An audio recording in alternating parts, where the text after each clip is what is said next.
자, 긴급체포입니다. 자, 이 긴급체포는 이 중대한 죄를 범했다고 의심될 때에 영장을 받지 않고 체포하는 것을 말합니다. 그래서 긴급체포는 영장주의 예외가 되죠. 자, 취지 읽어보시고. 자, 요건법입니다. 자, 200조의 3이 긴급체포 조문입니다. 중요한 조문이죠. 1항 체크 한번 해볼게요. 검사나 경찰은 피의자가 사형, 무기, 장기 3년 이상의 징역금고에 해당하는 죄를 범했다고 의심될 때 여기서 사형, 무기, 장기 3년 이상의 징역금고가 위로 올라가면 이것이 중대한 범죄가 되는 거예요. 사형, 무기는 뭐 쉬운 것이기 때문에 이 부분 갖고 뭐 장난치진 않는데 출제는 이쪽에서 출제가 됩니다. 장기 3년 이상 여기를 색깔칠할게요. 자, 장기 3년 이상이라 했습니다. 자, CF 하시고. 그래서 장기 3년이 넘는 하면 틀립니다. 기출된 적이 있습니다. 장기 3년이 넘는이 아니고 장기 3년 이상이라 했습니다. 그리고 또 장기입니다. 단기하면 틀리고요. 3년입니다. 이것을 1년, 5년, 10년 하면 틀립니다. 그러니까 이 세 가지 모두 다 숙지하고 계셔야 돼요. 장기 3년 이상이다. 자, 그러면 문제 한번 내볼게요. 자, 형법을 배우면 형법 제 42조에 가면 이런 조문이 있습니다. 징역, 자, 금고의 기간 조문이 있는데 이 조문을 가면 1개월 이상 30년 이하로 한다. 뭐가? 징역금고 기간이. 그래서 이것은 약속인 겁니다. 그래서 하한이죠. 1개월 이상은 하한이 되는 거고 30년 이하 할 때 이 30년은 상한이 되는 거죠. 물론 이제 가중할 때는 50년까지도 할 수가 있는데 일단 원칙이 30년이 상한입니다. 자, 그럼 예를 한번 들어볼게요. 절도죄가 있습니다. 절도죄의 법정형이 6년 이하의 징역입니다. 자, 그러면 이 6년은 상한입니까? 하한입니까? 6년 이하라 했잖아요. 그러니까 이것은 상한이 되는 거죠. 하한은 얼마입니까? 하한은 여기 나와 있잖아. 1개월 이상이라고. 그러면 절도죄는 1개월 이상 6년 이하의 징역이 되는 거죠. 그러면 이 절도죄는 6년 이하의 징역을 했는데 이 6년 이하의 징역이 여기 들어옵니까? 안 들어옵니까? 장기 3년 이상의 징역이 들어옵니까? 안 들어옵니까? 들어오잖아요. 이건 3년짜리고 이건 6년짜리인데 그쵸? 그렇기 때문에 절도죄는 장기 3년 이상의 징역에 해당하기 때문에 절도죄를 범했을 때에는 긴급체포 대상이 됩니다. 아시겠죠? 자, 그러면 강도 됩니까? 안 됩니까? 절도가 되는데 강도가 안 될 거예요? 강도가 되죠. 그럼 강도죄 법정형은 얼마겠습니까? 3년 이상의 징역입니다. 이때 3년은 하한이 되는 거죠. 그쵸? 3년 이상이라 했으니까. 그러면 이 강도죄의 상한은 얼마입니까? 여기 있잖아. 30년이라고. 그쵸? 자, 당연히 장기 3년 이상이 징역이기 때문에 3년 이상의 징역에 해당되는 강도는 당연히 긴급체포 대상이 되는 겁니다. 자, 그러면요. 이 밑에 장기 3년 이상이 되는 죄가 여기 쭉 열거되어 있습니다. 그리고 안 되는 죄들이 쭉 열거되어 있고요. 시험에 나오겠습니까? 안 나오겠습니까? 나와요. 나오기 때문에 기출된 거 제가 몇 가지 말씀드리고 기출되지 않았다 하더라도 일일이 말씀드릴 테니까 숙지를 하시는 게 좋을 겁니다. 자, 그러면 이건 잠시 더 보도록 하고 올라갑니다. 다음 각호의 어느 하나에 해당하는 사유가 있을 때 그 사유가 뭡니까? 1번하고 2번이죠. 묶어볼게요. 여기서 증거를 인멸할 염려가 있을 때 동그라미 1번, 두 번째는 도망, 동그라미 2번, 그리고 도망할 우려가 있는 때 3번. 이 세 가지입니다. 증거인멸, 도망할 우려가 있을 때에 이 세 개 중에 어느 하나가 있을 때에 긴급체포 대상이 된다는 거죠. 그래서 영장을 받을 수 없을 때는 그 사유를 알리고 영장 없이 피의자를 체포할 수가 있다. 이때 긴급을 요한다는 것은 우연히 발견했을 때를 말한다는 겁니다. 자, 그러면 장기 3년 이상이 되는 죄들을 좀 볼게요. 자, 상해죄 되겠습니까? 안 되겠습니까? 제가 밑줄 그은다고 따라가 밑줄 그지 마세요. 저는 강의하려고 하니까 밑줄 그는 것이고 제가 밑줄 그라고 하는 것은 따로 있기 때문에 제가 밑줄 그라고 하는 것만 밑줄 그세요. 자, 상해 미치지 마세요. 상해 되겠습니까? 안 되겠습니까? 됩니다. 상해죄는 7년 이하의 징역이기 때문에 절도죄보다 형이 높아요. 그래서 상해죄는 됩니다.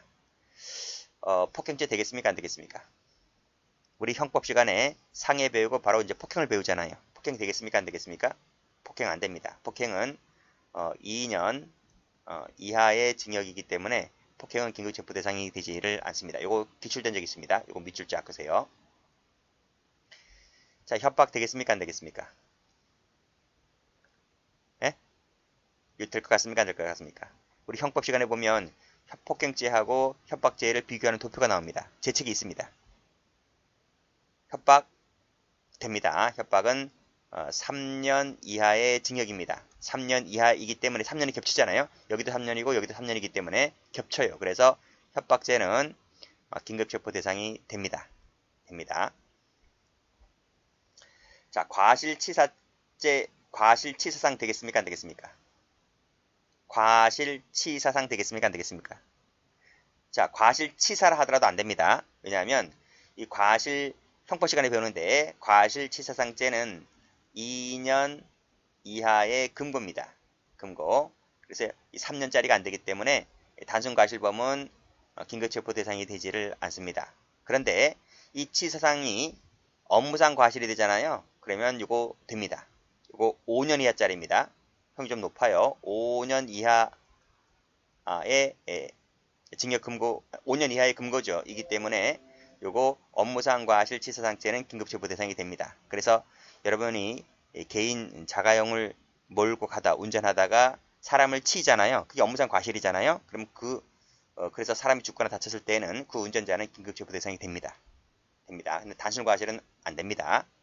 자, 그러면 여러분은 폭행 밑줄 그으시고, 과실 밑줄 그으시고, 업무상 과실 밑줄 그으시고, 협박 밑줄 그으시고, 상해는 당연히 알고 있는 것이니까 일단 요 네 가지는 알고 계시고요.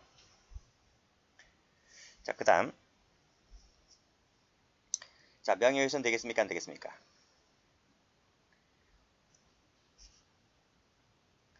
명예훼손 안 됩니다. 근데 허위사실 적시 명예훼손은 됩니다.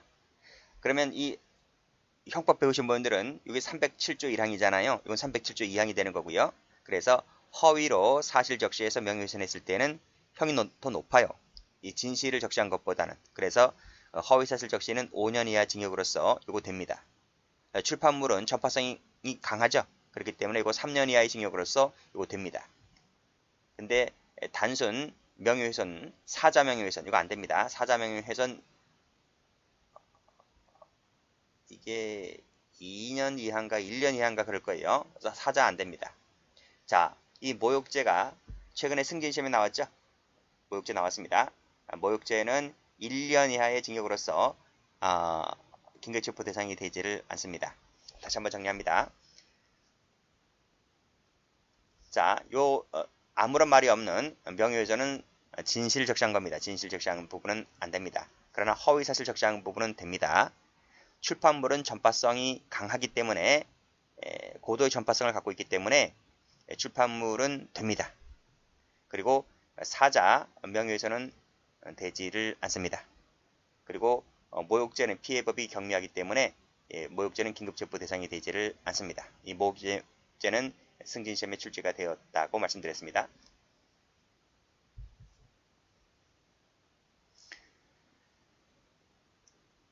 다음 볼까요? 자, 주거침입과 퇴거불응죄가 있는데 주거침입죄하고 퇴거불응죄는 형량이 같죠? 법정형이 똑같습니다. 그 3년 이하 징역입니다. 3년 이하 징역으로서 주거침입이나 퇴거불응죄는 긴급체포 대상이 됩니다. 함부로 남의 집에 들어가거나 퇴거하라고 하는데 퇴거하지 않으면 경찰 부르면 긴급체포를 당할 수 있습니다. 그래서 그 대상이 됩니다. 다음 쭉 내려와서요. 자, 이 문서죄 가볼까요? 공문서든 사문서든 위조 변조 그리고 작용모용 그리고 위조 변조 작용모용한 것을 행사하는 죄는 긴급체포 대상이 됩니다. 그런데 부정행사죄는 형법 배우신 분들 이 부정행사죄가 뭐죠? 이것은 진정 성립된 즉 공문서나 사문서가 진정 성립된 그 문서를 부정하게 행사하는 죄잖아요. 그러나 요 앞에 있는 요 행사는 뭐죠? 위조 변제된 것을 행사하는 거잖아요. 부정행사는 진정 성립된 것을 행사하는 것이고, 그래서 이 부정행사죄가 형이 더 낮아요. 앞에 있는 행사보다.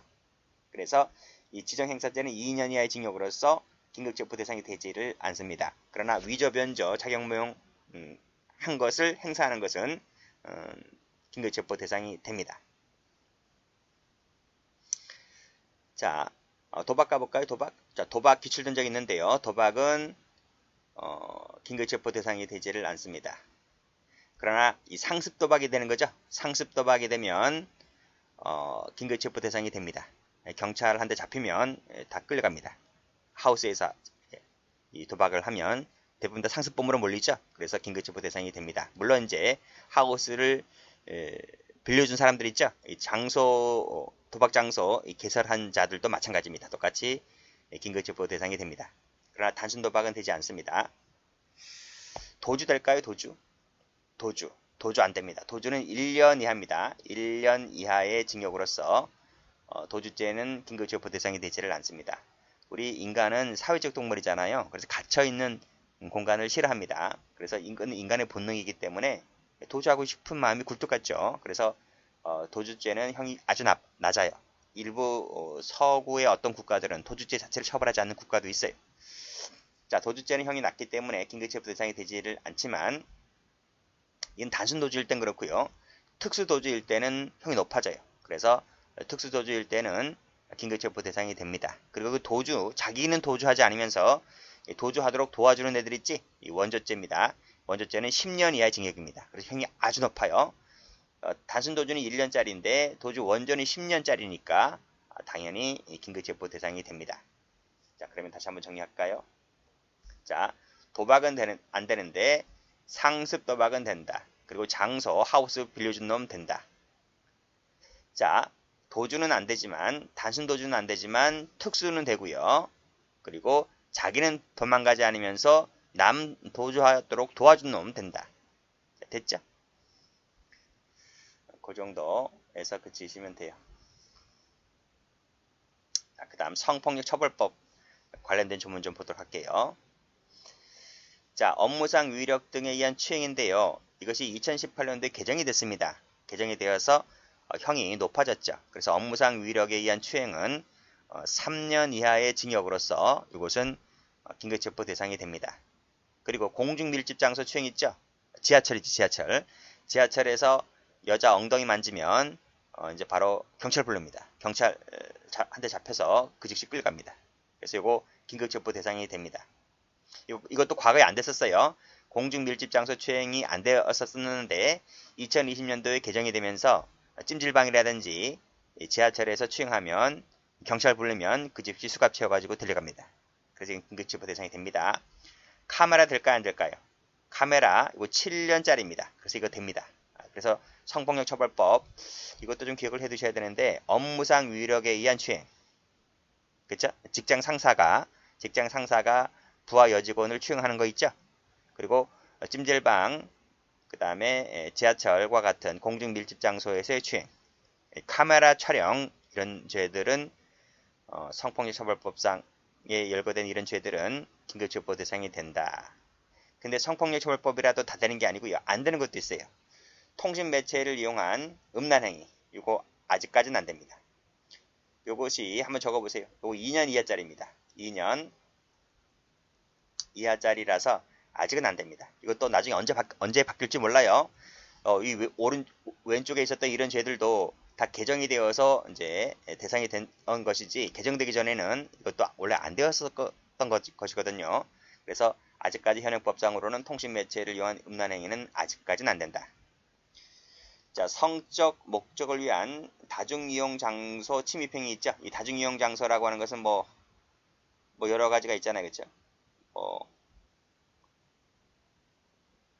다중이 이용하는 장소.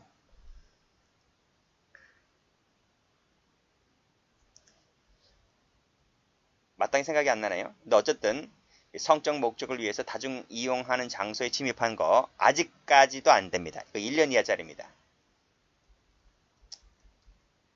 됐죠? 그러니까 되는 것은 업무상 위력, 그 다음 공직 밀집 장소, 카메라 등용 촬영, 요 세 가지는 되고, 오른쪽에 있는 통신 매체 이용 음란, 성적 목적을 위한 다중 이용 행사 침입 행위는 아직까지는 안 된다. 이렇게 봐주시면 됩니다. 자, 도로교통법입니다. 자, 음주운전 아시죠? 음주운전. 도로교통법 관련된 음주운전죄도 수치가 많이 낮아졌죠? 예전에는 뭐 0.5였는데 지금은 0.2까지 떨어졌습니다. 그래서 0.2 이상 수치가 나오면 음주운전죄가 되는데요. 요거 긴급체포 대상이 됩니다. 그 즉시 수갑 채워서 데려갑니다. 그렇죠? 물론 이제 키 뺏고, 키는 뭐 뺏어가지고 차는 뭐 이제 견인 당하고 음주운전자는 이제 긴급체포 대상이 됩니다. 0.2% 미만이면 이제 안 되고 긴급체포 대상이 되는 것은 0.2 이상이다. 이 정도까지만 알고 계시면 돼요. 그 다음에 음주 측정을 했는데 측정을 거부합니다. 이자도 긴급체포 대상이 됩니다. 자, 무면은 안 됩니다. 무면은 아직까지는 안 됩니다. 자, 그 정도에서 그치시면 되겠어요. 나중에 문제집을 통해서 이제 확인하시기 바랍니다. 자, 다음 혐의 상당성, 체포 필요성, 긴급 체포 필요성 읽어보시고요. 자, 판례 보죠. 자, 긴급 체포 대상 보시면 긴급 체포 요건을 갖췄는지 여부는 사후 사정을 기초로 판단하는 것이 아니라 빨간색으로 체포 당시 상황을 놓고 판단하는 것이다 는 거고, 긴급 체포할지 말지는 경찰관, 검사에게 상당한 재량이 있는 거죠. 그래서 체포할까 말까는 이 수사관들이 판단하는 것입니다. 그리고 항상 현재성이죠. 체포할 당시에 상황을 놓고 판단하는 것이지 나중에 뭐 이게 무죄 나오는 유죄 나오든 그 재판부에서 가려지는 것이 아닙니다. 항상 현재성이다. 자, 그리고 밑에 이 상당한 재량을 갖고 있다고 했는데 이 수사관들이 이 긴급 체포를 할 때 현재 이 합리성을 잃었을 때에는 그 체포는 당연히 위법한 체포를 할 것이므로 이것은 위법한 체포를 할 것이므로 그 체포에 의해서 작성된 피신조서 같은 경우는 법정에서 유죄 증거로 쓰지 못한다는 그런 내용의 판례입니다. 자, 색깔 칠할 부분은 이쪽 체포 당시 상황을 놓고 판단하겠다. 여기 색깔 칠하시면 돼요. 자, 판례 볼까요? 자, 판례 보시면 긴급체포 대상이 되는 판례들입니다. 자, 적법하다고 봤죠. 긴급체포 1번 보시면 장기 3년 이상이 넘죠. 빨간색입니다. 그래서 긴급체포했다, 적법했다는 판례고요. 꺽쇠 2번 보시게 되면 무고죄로 인지했다가 나와 있잖아요. 무고죄 동그라미 쳐보세요. 무고죄는 형량이 10년 이하입니다. 10년 이하의 징역이기 때문에 장기 3년 이상이 징역에 해당되는 죄이죠. 그렇기 때문에 긴급체포 대상이 됩니다. 자, 2번 피고인이 공장 경영을 그만두었다. 그만뒀죠? 그리고 이제 귀가하지 않는 등 소재를 감췄습니다. 소재를 감추자 동그라미. 이게 바로 뭐죠? 올라가 보시면 요건에서 여기 도망 또는 도망할 우려가 있다고 보는 거예요. 그래서 긴급체포 대상이 된다는 거죠. 자, 그리고 자, 이 피고인이 지금 공장을 그만뒀다 했잖아요. 그게 이제 사기 혐의예요. 사기죄인데요. 이 사기 혐의가 이제 10년 이하의 징역이죠. 사기죄는 10년 이하의 징역이기 때문에 장기 3년 이상의 징역에 해당되는 요건도 구비했고, 그리고 소재를 감췄단 말은 도망하거나 도망할 염려가 있다는 요건도 갖췄기 때문에 긴급체포 대상이 되었다. 이렇게 보시면 되겠습니다. 자, 3번 판례. 자, 한약사 면허증이라고 했는데 이게 위조라 그랬죠? 위조. 여기 보시면 공문서 위조 혐의네요. 근데 앞에서 제가 뭐라 그랬습니까? 여기서 공문서든 사문서든 위조, 변조, 작용모형, 그리고 위조, 변조, 작용모형을 통해서 만들어진 그 문서 등을 행사하는 죄는 긴급체포 대상이 된다 그랬죠?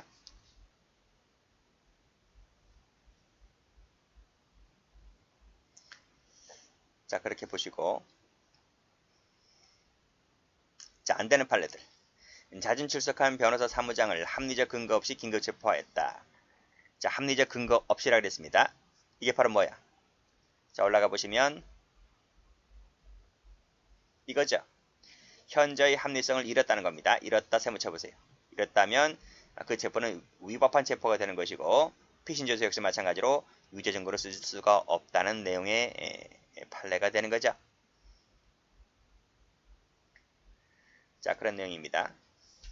물론 이제 상해가 긴급체포 대상이 되긴 하지만 지금 근거 없이 긴급체포를 하기 때문에 이 자체가 부적법한 공무집행이다는 것이죠. 따라서 상대방은 위법한 공무집행을 하고 있는 것이기 때문에 상대방에게 상해를 가했다 하더라도 정당방위가 되어서 위법성이 조각됩니다. 자, 이 판례는 형법 시간에도 많이 나오는 판례예요. 자, 꺽쇠 2번을 보시게 되면 1번을 반복하고 있는데 참고인 조사를 하지 아니한 채, 그쵸? 하지 않았다는 거죠? 이것이 바로 합리적 근거가 없다는 겁니다. 곧바로 피의자 신문 조서를 받기 시작하였고 갑이 검사실로 찾아와서 을에게 나가라고 지시하여 나가려고 하니까 갑자기 검사가 을을 긴급체포하는 겁니다. 이것은 이 긴급체포 행위 자체가 이것이 바로 합리적 근거 없이 긴급체포하는 것이기 때문에 이 자체가 위법한 공무집행이라는 거예요.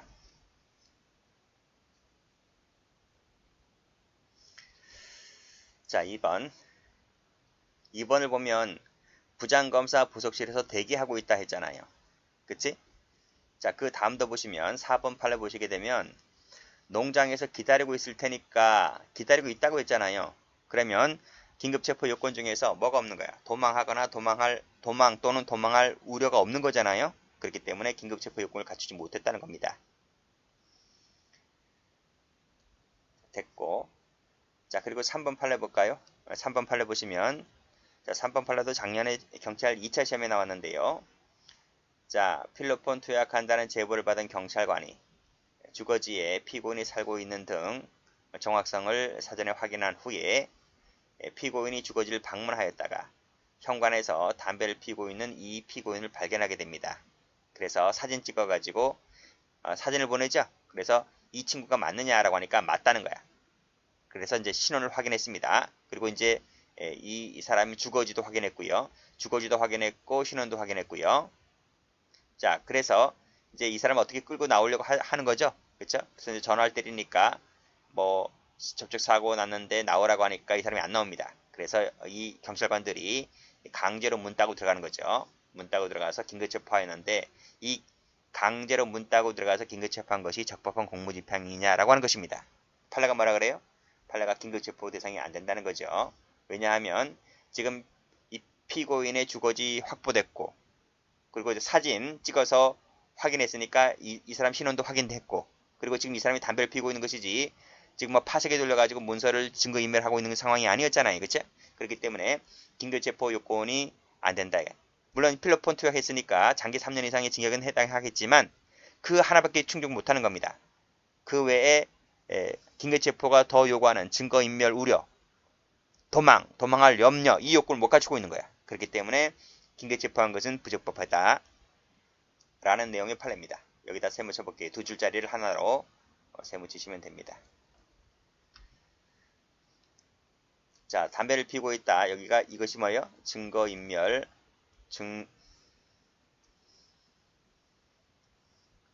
증거인멸 하고 있는 단계는 아닌 거고요.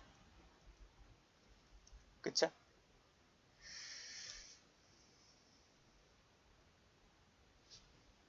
자, 됐습니다.